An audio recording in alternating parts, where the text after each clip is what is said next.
My friend offered me amazing Cambodian food, but I wanted a Big Mac instead. I'm the worst.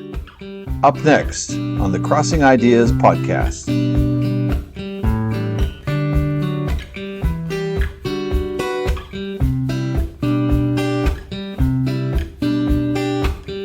Welcome to the Crossing Ideas podcast. I'm your host, Mark Sasse. The goals of the podcast is simple: using my vast experience overseas as a lens of looking at our world of today. This is episode 2, What You Don't Know About the Vietnam War, part 2. In part 1, it was really about 1945, Truman, Roosevelt, the consequences of what happened during that time period when the U.S. had trained the Viet Minh, Ho Chi Minh's troops, and that was really the genesis of the tragedy that we came to know today. But in part 2, I want to take a completely different approach. I want to look at the Vietnam War through my experiences in Vietnam. But before we do that, I want to talk about my Cambodian friend. My Cambodian friend is a very good friend of mine whom I honestly really need to stay better in touch with, for sure. His family escaped Cambodia during the 1970s. They moved to Providence, Rhode Island. I met him at a small Christian college right outside of New York City. It was in the first day of orientation. I was a 17-year-old country boy from Pennsylvania. I was sitting in the cafeteria right beside this young man who was a few years older than myself. And I am sure that I had never met anyone from Cambodia before. He was still learning English. I had no idea what he and his family had gone through to get to that point, to be sitting in the cafeteria on that day in 1985. We had met just 1 year after the filming of the award-winning film The Killing Fields, which was released in 1984. I had not seen it at that point. Yes, this episode is about Vietnam, so please bear with me. My Cambodian friend and I, we worked together in the school cafeteria. He asked me many English questions. He was still learning the language. I helped him write his papers, not in a plagiaristic type of way, but with wording, with grammar, and side funny story. His college counselor and one of the professors at the college came to me one day, and he showed me an excerpt from a paper that my friend had written, and he had used the word coitus in his paper. And his counselor wanted my thoughts, as if, did my Cambodian friend write this word on purpose? Would he have known that coitus meant sexual intercourse, and would he have put it into an essay? Well, the true and funny part of the story is that for this naive, young 17-year-old, I didn't know what coitus meant. So I just played along with the professor, thinking, I have no idea if he meant it or not, but probably not. And I went back to my room and got out my dictionary and learned a word that day. I was a sheltered young man, I must admit, and those were fun days. We did lots of things together. We traveled to my house in Western Pennsylvania. He met my family and my church family. Everyone loved him. I traveled with him by train to Providence, Rhode Island. We went down into New York City, which was a big deal for a boy like myself. I hadn't been there much. And we got on the train. I think it was the very first time I ever rode on a train was with him. And we went to Providence. We met his family. And I will admit this was the very first time I had ever eaten or attempted to eat or was in the proximity of what I will call ethnic food. Okay, I'm ashamed. I couldn't eat it. I didn't know what those smells were. I didn't know what was happening in that kitchen. Everyone there was so nice and friendly, and it was great, but I didn't know how to eat the food. At that point, you have to understand, I didn't even like rice. I was very sheltered when it came to food. And so, you know what my friend did? He went out and he bought me a Big Mac from McDonald's. I think about this now, and I am really quite ashamed of my behavior that day. We were literally from different worlds. I mean, we got along just great. We were brothers. We called each other brothers. I there was one time when we were in Providence and he took a wrong turn down a one-way street, and I was like, "Oh, what are you doing?" I wasn't really ready to call him brother at that moment, but what a great man. And I still can't believe the Big Mac. Do you know how much I would love Cambodian food right now? Wow. I have changed a lot since those days. We were worlds apart.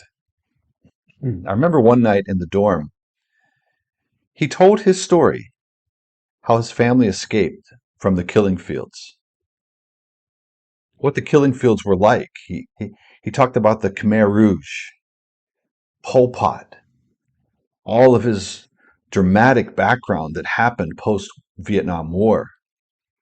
Myself and a few other friends just listened to his words, stunned, really, just realizing how privileged we were to grow up in the United States, never having a care in the world about war or hunger or refugee camps.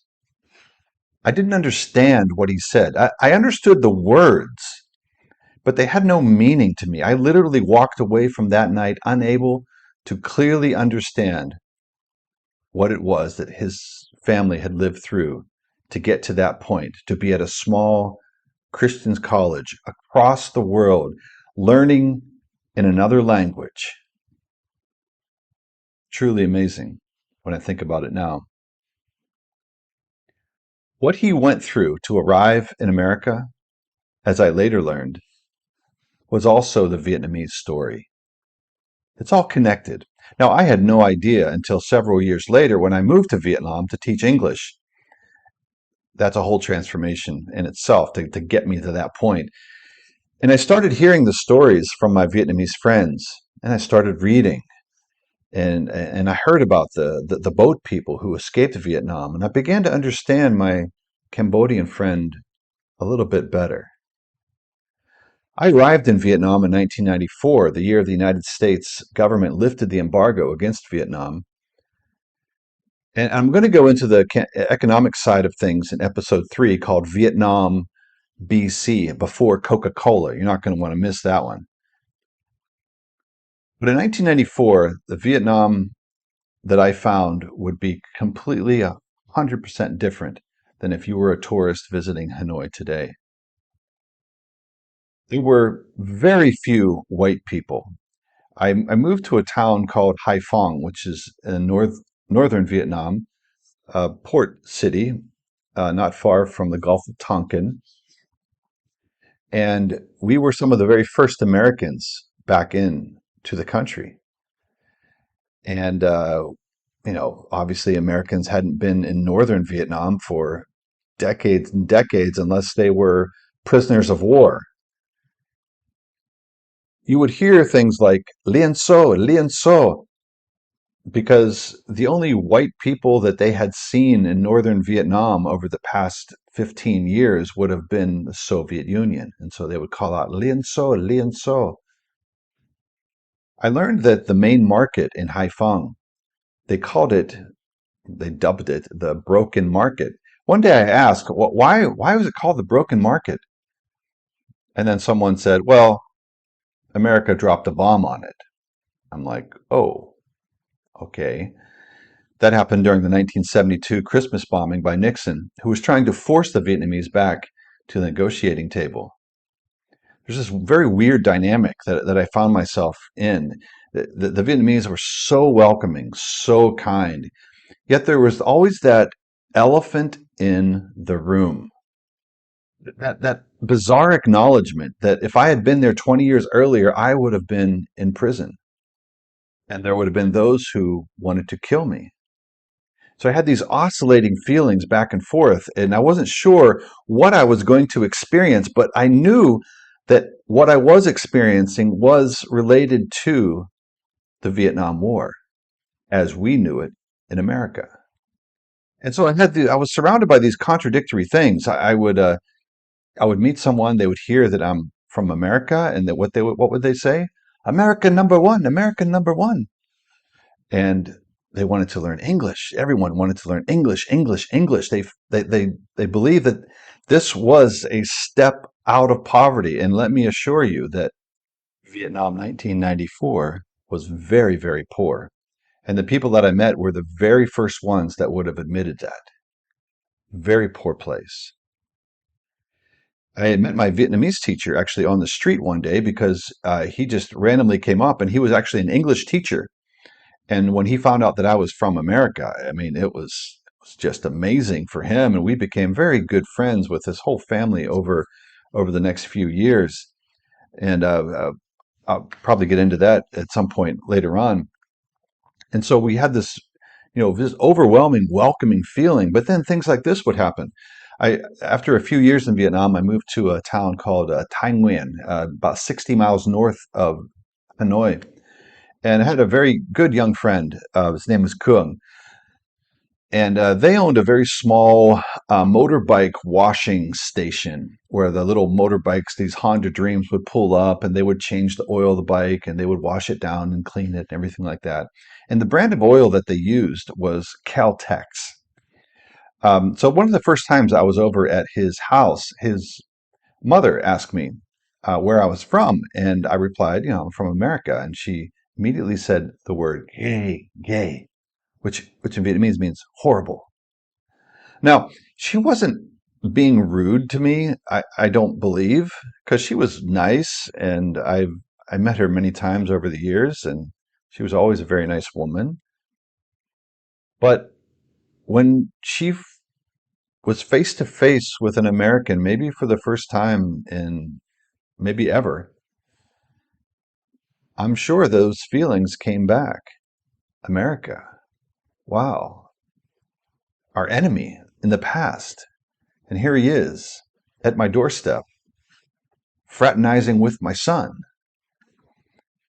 Um, but I admit, I do stupid things sometimes. And on that particular day, uh, when she used the word horrible at me, at that point, I was fairly fluent in Vietnamese. And I just couldn't leave it alone. I just couldn't. And so I said to her, oh, you used Caltex oil. Do you know where that comes from? She's like, she didn't really know. No, she didn't really know. And I was like, well, that stands for two different American states, California and Texas. You're using American brand oil. And she had this look on her face like, oh boy. And I'm like, I walked away that evening. I'm like, yeah, that was really stupid. I can be really stupid sometimes, but I just couldn't leave it alone for that day. I was working in that city in a university teaching English to future English teachers, and sometimes we would meet up with the president of the university. He was a jolly old man. He didn't speak a lick of English, but he would have been fluent in Russian and probably Chinese and a couple other dialects as well. And I remember one time we were sitting across the table from him.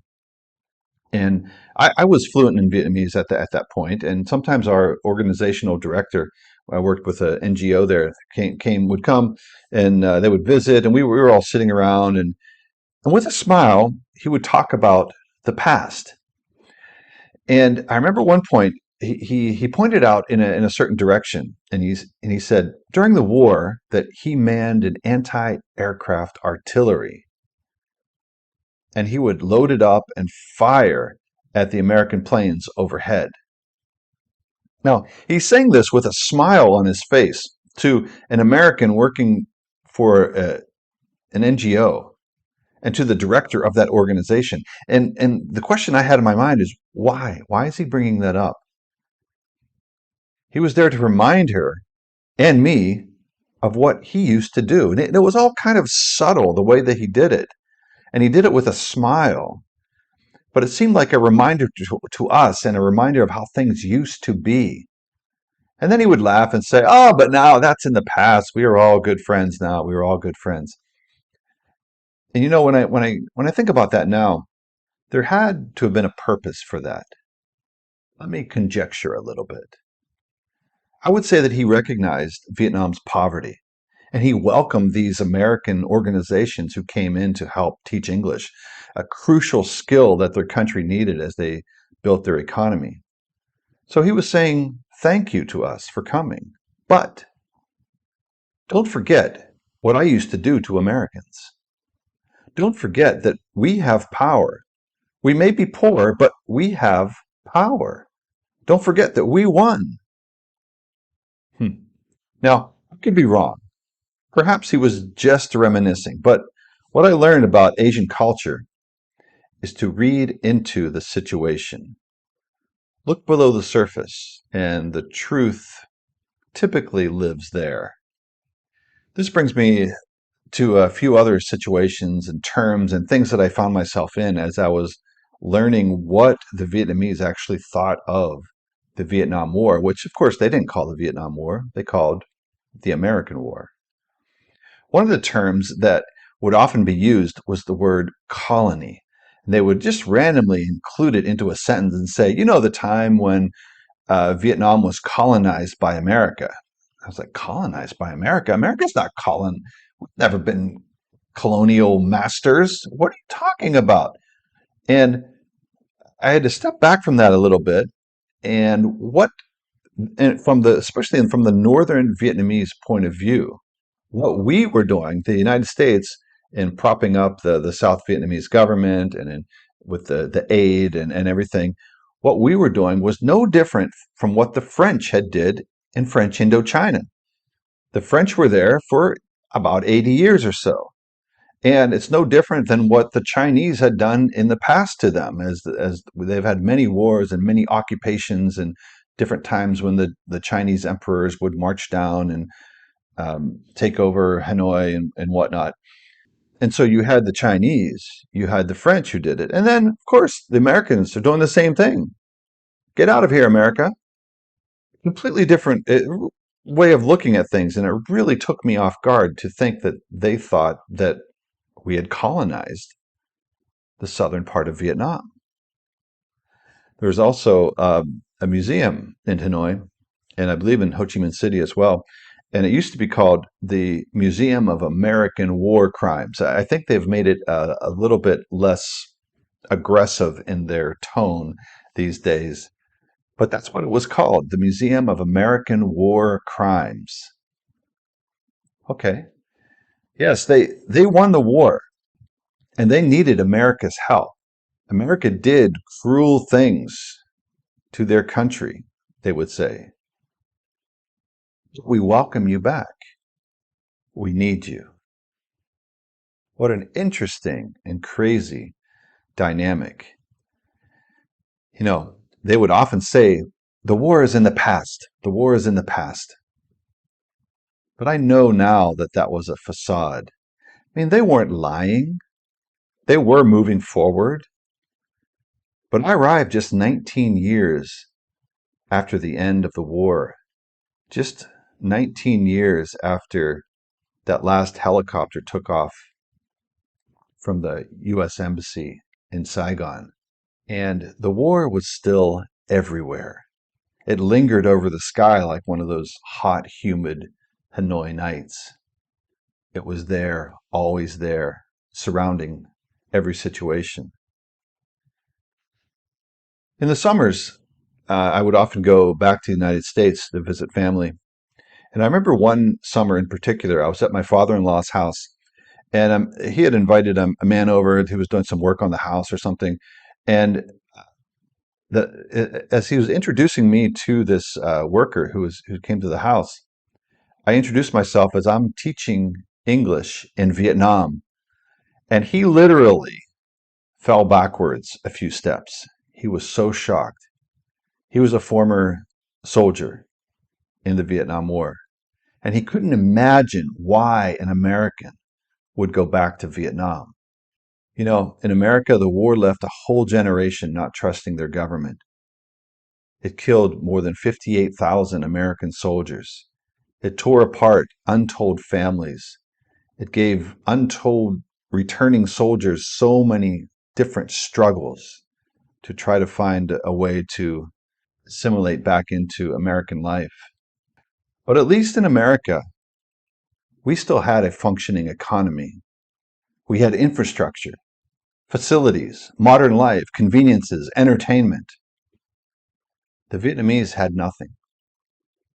They had victory. Okay, that was something. That was something great in their eyes, for sure. But they had nothing. Millions of people were scared of retribution for their connections with the Southern regime. Many fled in peril in similar ways to my Cambodian friend's family. Many died trying. Many suffered in re-education camps. Even the victors of the North had to admit the devastation and the cost of the war. They literally had nothing when it came to material wealth. Again, in the next episode, I'm going to delve into the post-war economics of Vietnam and tell the stories of that era. But what many Americans don't know is that the Vietnam didn't end once the Americans left in 1975. Communism had won, right? It's exactly how it was predicted. The domino effect. China falls, Vietnam falls, Cambodia falls, Laos falls. They all fall to communism. And they did. That was 100% true. But there was something very, very important and major that everyone missed. The Vietnamese hate the Chinese. The Cambodians hated the Vietnamese. Nobody trusted anyone. From the West, we might look at, oh, they're now all communist comrades. We will never be able to go there again. They will be their own little socialist utopias. Well, nothing could have been further from the truth. There's a wonderful book by Nyan Chanda named Brother Enemy. It's absolutely fascinating, and it outlines the era after the Vietnam War, the era when the Khmer Rouge attacked the Vietnamese villages. And the Khmer Rouge, the Cambodians wanted to recapture the southern tip of Vietnam, the Mekong River Delta, claiming it was theirs. Now, Vietnam complained to the international community about the attacks, and nobody cared. Nobody believed the Viet Cong. Nobody believed the communists, nor they didn't want to even hear what they had to say. So eventually, the Vietnam troops marched into Cambodia, marched into Phnom Penh, and ousted the Khmer Rouge. The Vietnamese communists inadvertently stopped the killing fields, what my friend's family was escaping from. The Vietnamese, for doing so, they were called the pariah. They were like, look, there they go, there they go, capturing another place. We knew it all along. But nobody in the outside had really understood what Pol Pot and the Khmer Rouge had done inside Cambodia, killing up to a third of their own population to create a socialist utopia as quickly as possible. But in response to their attacks on Cambodia, China invaded northern Vietnam in early 1979. Now, who knew that? So they were not getting all along at all. They were fighting each other, even though all of them are communists. Highly recommend the book Brother Enemy by Nyan Chanda. Please look it up if you're interested in that time period. The war that the parents of my students knew in Vietnam was just vicious and unrelenting and devastated them through the 60s, the 70s, the 80s, and had long-lasting effects into the 1990s. As this young man of 27 landed at Noi Bai Airport in August of 1994, quickly found out I had no idea what I was about to experience. You know, they say you don't really understand a man until you've walked in his shoes. Well, I never experienced anything like my Cambodian friend did or my Vietnamese friends. But I felt like my time in Vietnam was leaving my footprint behind. And from my vantage point, I could begin to walk alongside of some of those experiences. And I could begin to empathize with that young man who escaped, or that person who lost a loved one at the broken market in Haiphong on Christmas Day.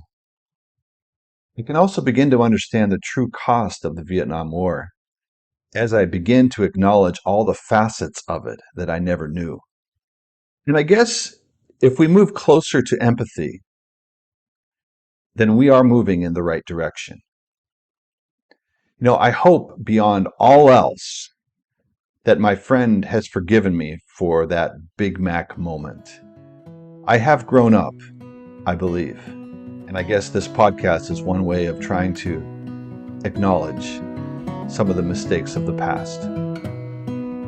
This is Mark Sasse, and this has been the Crossing Ideas podcast. Up next in episode 3, Vietnam, BC, before Coca-Cola. How capitalism saved Vietnam. Thanks for listening.